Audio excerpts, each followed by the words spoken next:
మాయకి మనం వశమయ్యామా లేదా అని తెలుసుకోవాలంటే సింపుల్ టెక్నిక్. మన కోరిక ప్రపంచం మెచ్చాలి, ప్రపంచంలో గొప్పవాడిని అనిపించుకోవాలి అంటే నువ్వు మాయలో పడ్డట్టే. ఒకటే చెప్తాయి మన ఉపనిషత్తులు, నీకు ప్రాపంచిక కోరిక ఈషన్ మాత్రంగా ఉన్నా నువ్వు మాయలో ఉన్నట్టే. ప్రపంచం మెచ్చినా మెచ్చకపోయినా పరమాత్మకి నచ్చాలి అనుకుంటూ సత్యంలో జీవించగలిగితే మాయని పోయినట్టే.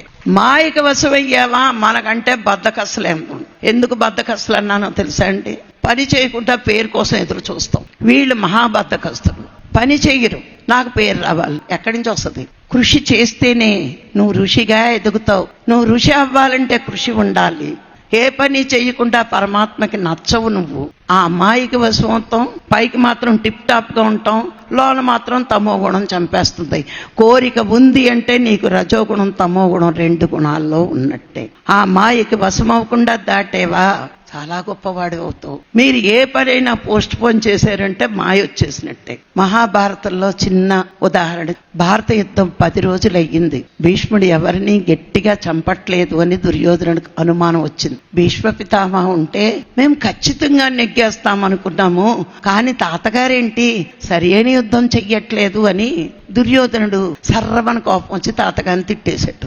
ఏంటి, పాండవుల మీద అభిమానం చూపించి అస్త్రాలు వెయ్యట్లేదా? ఇలా యుద్ధం చేస్తే ఎలా నెగ్గుతాము అని. అప్పుడు భీష్ముడు అన్నాడట, నీకు అనుమానంగా ఉంది కదా, రేపటి నుంచి నా ప్రతాపం చూపిస్తాను చూడు, కానీ నేను రాత్రి 12 అయ్యాక ధ్యానంలో కూర్చుంటాను. 12 గంటలకి నీ భార్యను తీసుకుని నా దగ్గరికి రా. నేను ఆ టైంలో ఆశీర్వదిస్తే నా వాక్కులు వేస్ట్ కావు. ఎందుకంటే మాంసపిండాన్ని మంత్రపిండం చేయగలిగిన వాడికి వాక్కు తదాస్తు అంటారు దేవతలు. అలాంటిది ఈయన అసల్కిత బ్రహ్మచారి, వజ్రకాయాన్ని చేసుకున్నాడు. 12 గంటల ధ్యానంలో కూర్చున్నాడు. ఈలోగా కృష్ణుడు ఈ మాట వినేశాడు. ఊరుకుంటాడా? ఈయన మాట మరేగా ఉంటది. అయ్య బాబోయ్, తాతగారు కనుక ఈ భానుమతిని ఆశీర్వదిస్తే ఈ భారత యుద్ధాన్ని సంకల్పించిన నా బతుకేంటి, మళ్ళా ఇంకో అవతారం తీసుకుని వీళ్ళందరినీ చంపాలి, ఇది జరగకూడదు.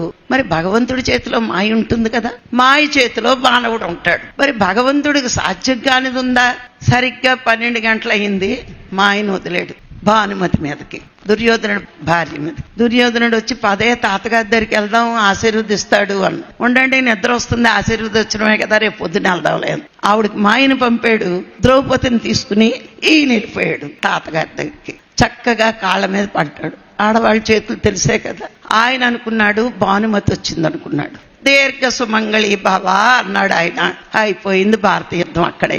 మాయకు వశమైతే ఇలాగే ఉంటాం.